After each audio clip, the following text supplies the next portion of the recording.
Mm.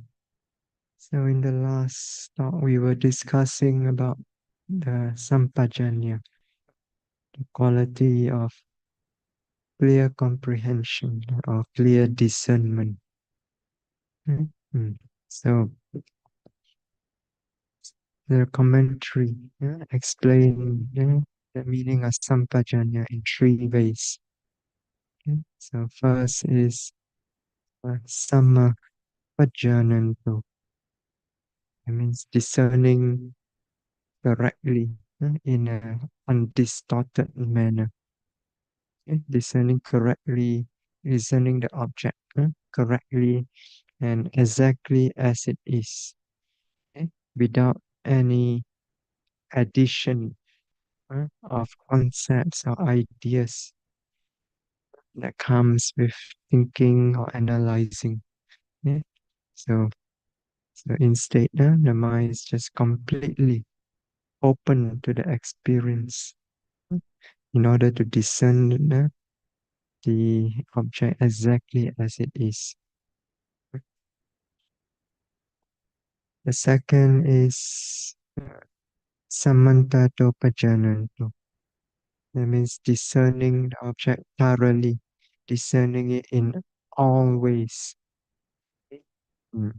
So essentially, this means to keep exploring and investigating into the object, exploring and investigating clearer and clearer, deeper and deeper into every aspect of the nature of the object. So not stopping the exploration or investigation halfway and say, okay, this is enough. Okay? So you keep exploring it. Okay? So as we explained in the beginning, when you note, for example, rising, falling, it's just concept. Okay?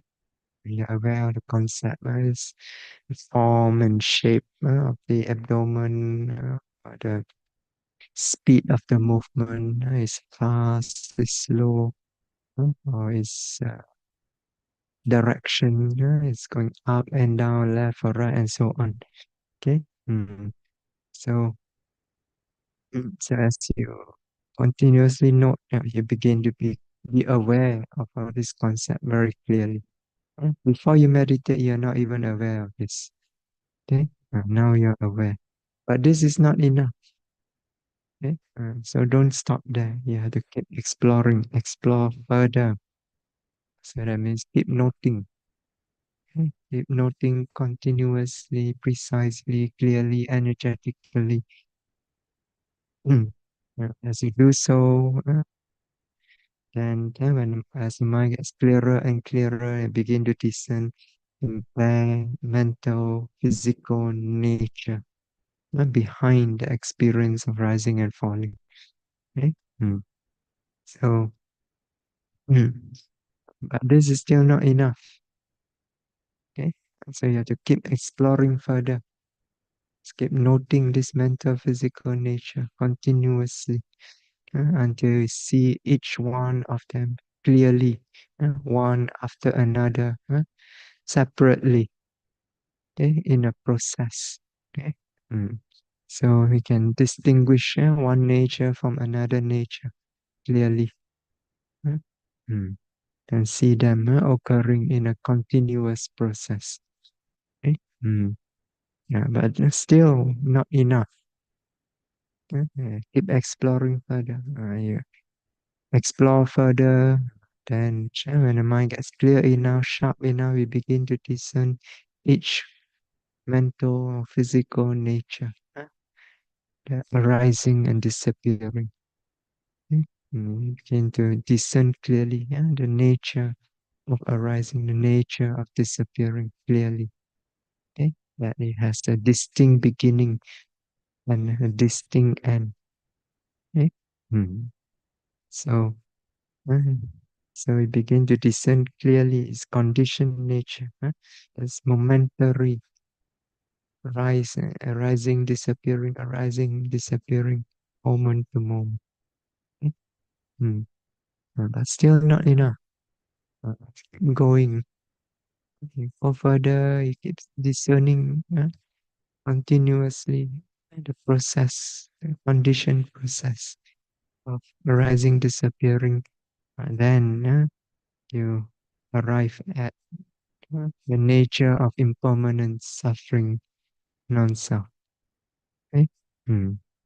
Uh, Is this enough? Not enough yet.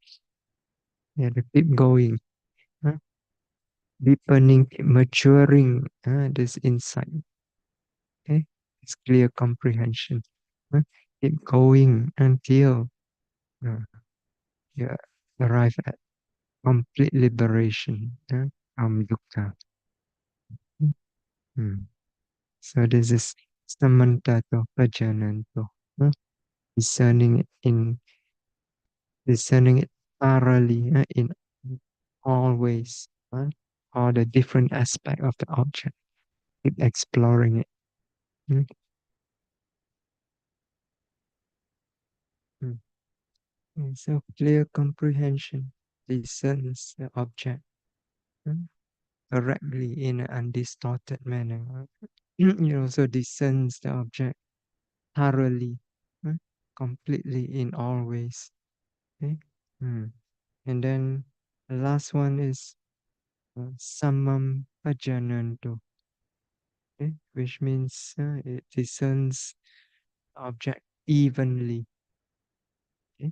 So evenly here means in a balanced manner. Okay? Mm. So to discern the object evenly means that when you're uh, making an attempt, making effort to discern the object, to note the object. Okay? So you must keep the mind balanced. Okay? Mm. So this shows that this point shows that uh, clear comprehension, sampajanya, only arise when the mind is kept well balanced. Okay? Because only when the mind is well balanced can the noting mind, be guided precisely onto the nature of the object. Okay? Mm. It's just like you have a chariot that's pulled by a pair of horses, right? So, uh, so if the two horses they are not running evenly, what happened? If one is running faster than the other, what happened? The chariot will not go smoothly, right? It'll keep falling to the side, uh, either this side or that side, depending on which horse is running faster. Okay? Mm. So if that's the case, then the charioteer, the one who's driving the chariot, will not be able to guide the chariot towards its destination properly, right? Mm. So only if the two horses are running evenly at an even speed, uh, at the same speed, then the charioteer will be able to guide the chariot towards the target. Okay? So similarly, on our mind, only if our mind is well balanced and it hit the target precisely. Okay? If it's not balanced, it will not be able to hit the target. That means it will not be able to discern the nature of the object clearly. Mm.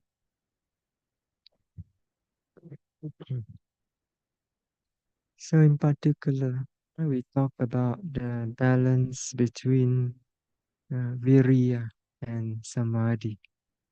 Okay? So viriya is the mental energy. Okay? So viriya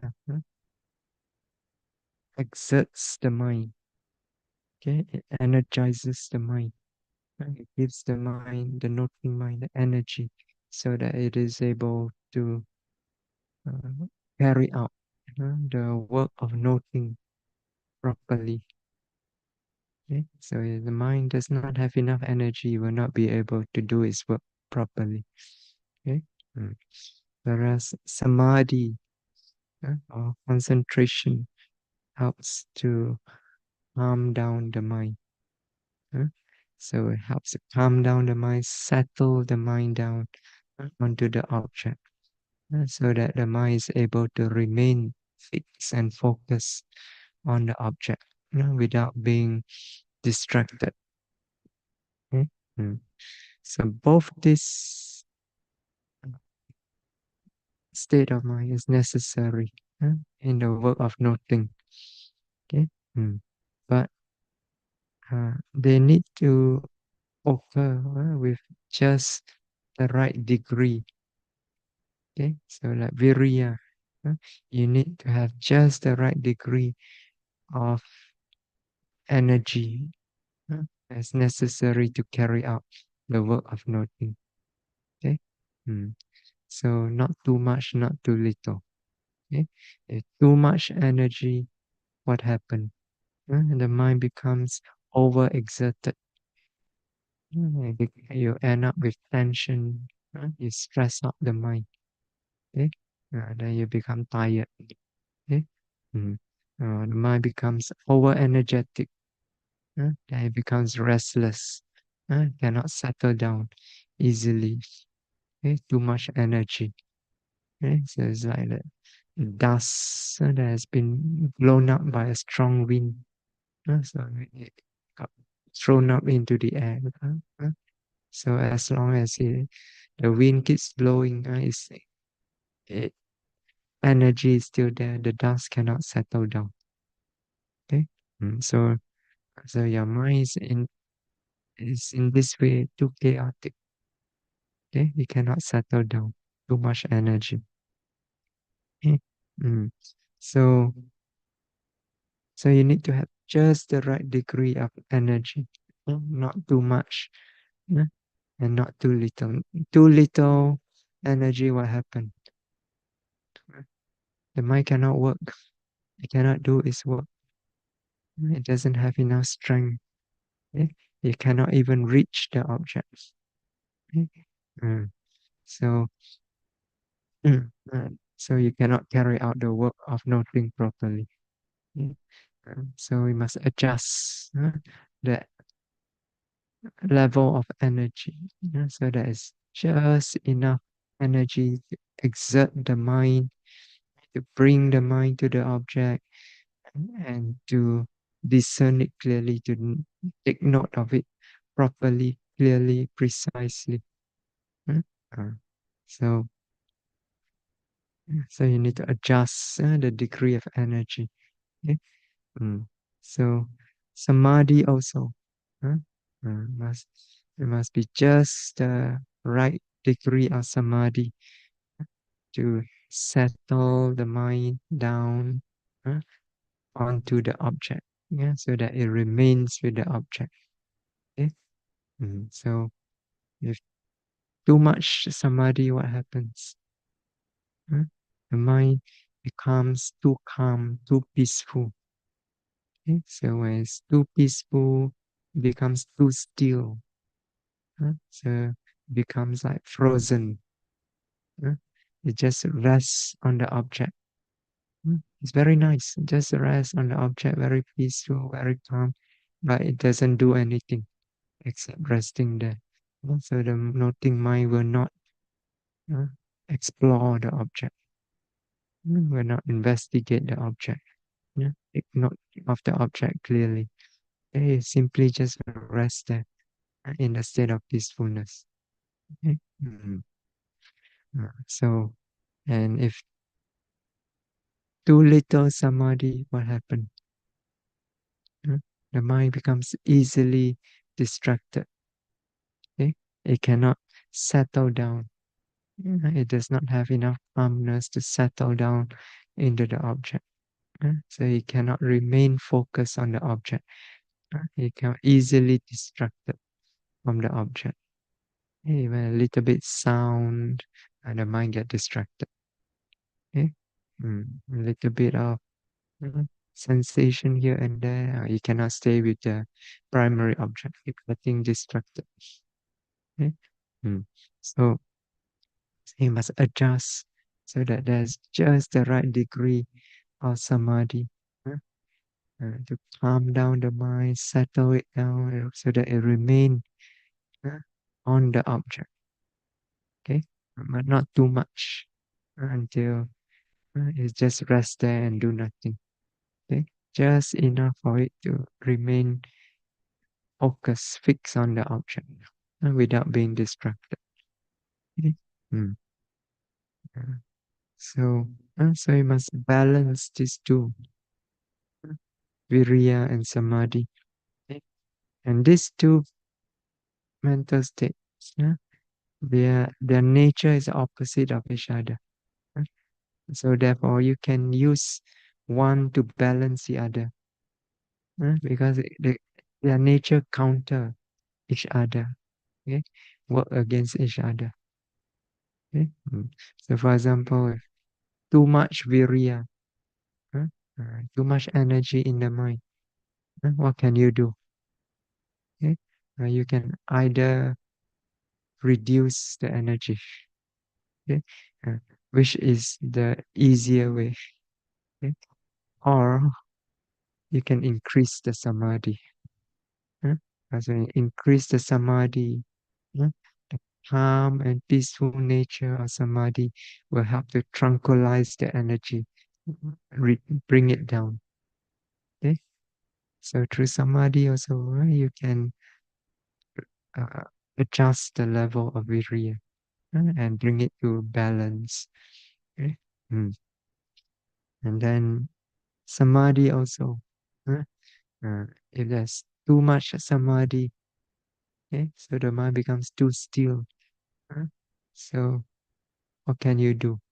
Then you can either reduce the samadhi, okay, or you can increase the virya. Okay?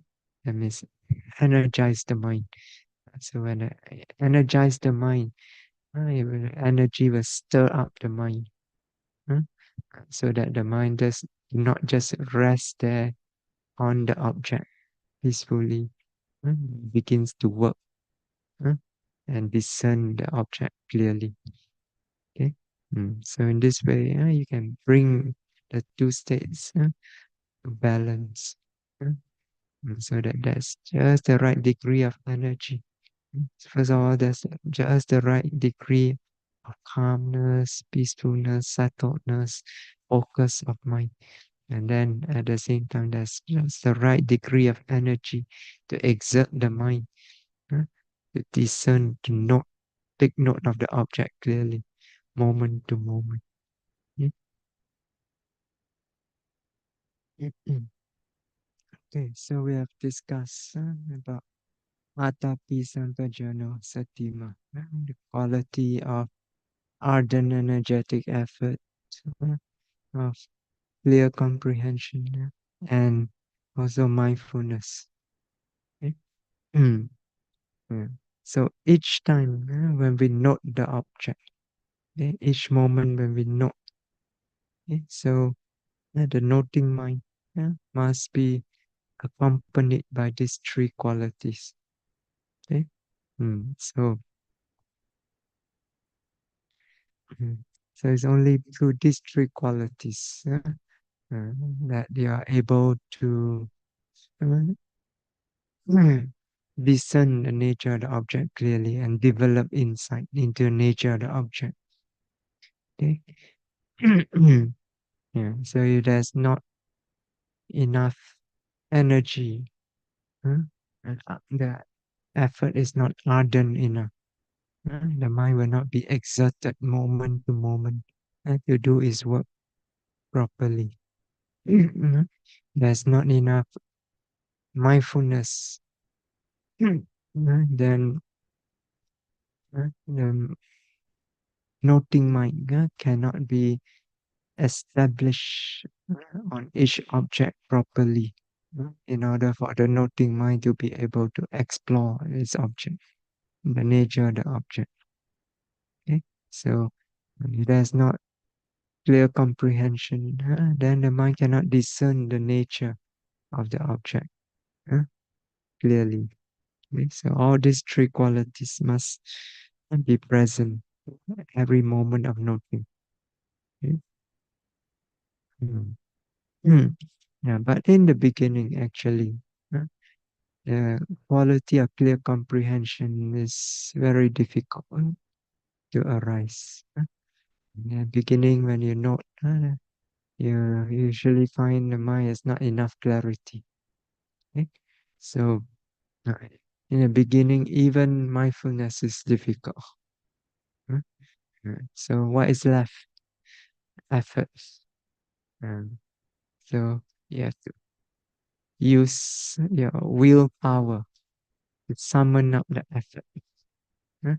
Make effort to bring up, continuously bring up the mindfulness again and again and again. To note moment to moment to moment. Okay? So you exert the mind in this way, not continuously, gradually, samadhi develops. Okay? So when samadhi develops, then sampajanya, clear comprehension develops. Okay? And you'll be able to discern nature of the object more and more clearly. Mm. Mm. So in the beginning, the object may not be very clear. The mind may not be clear enough. Okay? So it may not be as clear as you would like it to be, or it may not be as clear as you imagine the mind should be.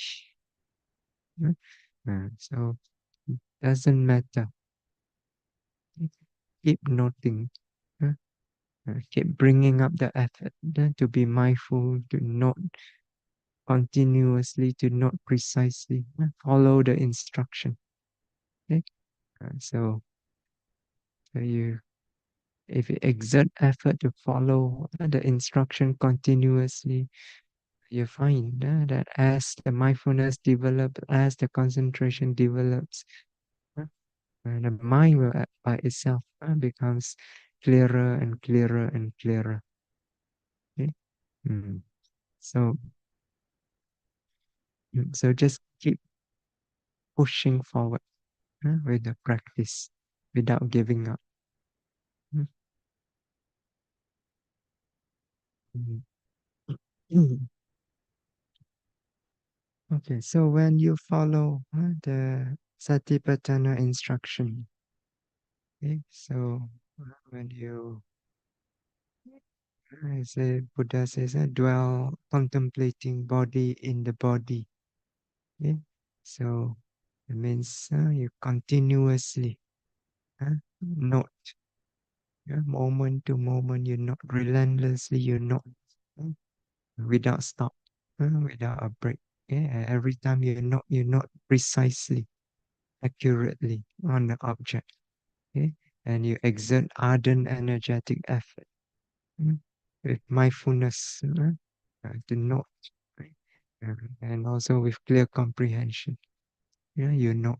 So, mm, so if you're not in this way following the instruction of the Buddha, what is the result? Okay?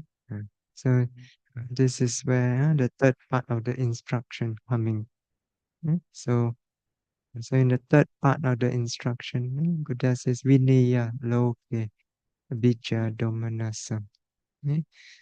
So overcome or overcoming covetousness and grief with regards to the world. Okay? Mm. So essentially what this means is the overcoming of the hindrances. Okay? So so when Buddha says covetousness and grief, okay, so covetousness is actually the hindrance of sensual desire, okay, kama chanda, okay, and grief, domanasam, refers to vyapada or ill will. Okay? So these two, sensual desire and ill will, these are the grosser form of hindrances. Okay, among the five hindrances, these are the two grosser ones, the major ones. Okay. And the method of satipatthana, noting. Okay, so when you follow the method of noting, is able to overcome these two hindrances, these two major process of the hindrances. Okay, so if the method is able to overcome these two major process form of hindrances, then the final ones, uh, the remaining ones, love and torpor, restlessness, remorse, skeptical doubt, wavering doubt, these two uh, will be able to, you can overcome it by means of the same method. Okay? So essentially, uh, overcoming covetousness and grief uh, means overcoming of the hindrances. Mm. And then the Buddha says, overcoming with regards to the world. The world here means the world of the yogi, okay? Not the whole wide world, but the world of the yogis. What is the world of the yogi? It's a very narrow world. Huh? What is it? That's object that you are noting. That is your world. In that moment, that object that you are noting is your world. Nothing else. Okay? So, so that means when you note in this way, you prevent the hindrances from arising towards the object that you are noting. Yeah? So if you are noting rising and falling, and every moment when you note, there's no desire, sensual desire for the rising and falling. There's no aversion, uh, dislike towards the rising, falling. Okay? So the restlessness or remorse, laziness, sloth, torpor, wavering doubt cannot arise with the rising, falling as object. Okay? So that's what it means. Overcoming. Okay? So, so the Buddha says overcoming. That means even when as you're noting, you're overcoming the hindrances. You're preventing it from arising. Okay? You're not giving chance for it to arise. Okay? In some translation, they say having overcome. So the thing is that if you have already overcome, the purpose of satipatthana is to purify the mind, right? If there's already overcome, already purified, then there's no need uh, to practice further. Okay, uh, so mm, so the right translation is actually overcoming. Okay, even as you are noting each moment when you are noting, in that moment, you are overcoming. Okay, so now here we must understand overcoming. uh, So uh, many, I find that most people when they read the word overcoming of the defilements or overcoming of the hindrances, they have the idea uh, that uh, the defilements or the hindrances arise, right? Actually arise in the mind. And then you quickly make effort to note it in order to dispel it with noting. Okay, so now of course, if the hindrances, the defilements should arise, of course, you must immediately note them, make effort to note them and dispel the hindrance by noting. Okay, by noting, not by forcefully pushing it away. Okay, so now, but here when the Buddha says overcoming the hindrances, what it means is that because noting is occurring continuously. Anupasana, moment to moment, noting is occurring continuously without a break. Okay, so and as long as nothing is occurring, there's mindfulness present, right? So when there's mindfulness present, the hindrances, the defilements have no chance to arise. Okay, so what it means overcoming is that you note so continuously, mm, that you do not give any chance, any opportunity for defilements or the hindrances to arise at all. Okay, so the defilements have no chance, no opportunity to arise at all, due to the continuous noting. So effectively overcome uh, the hindrances. Mm. Okay, we stop here today. Sadhu, sadhu, sadhu. Namaste.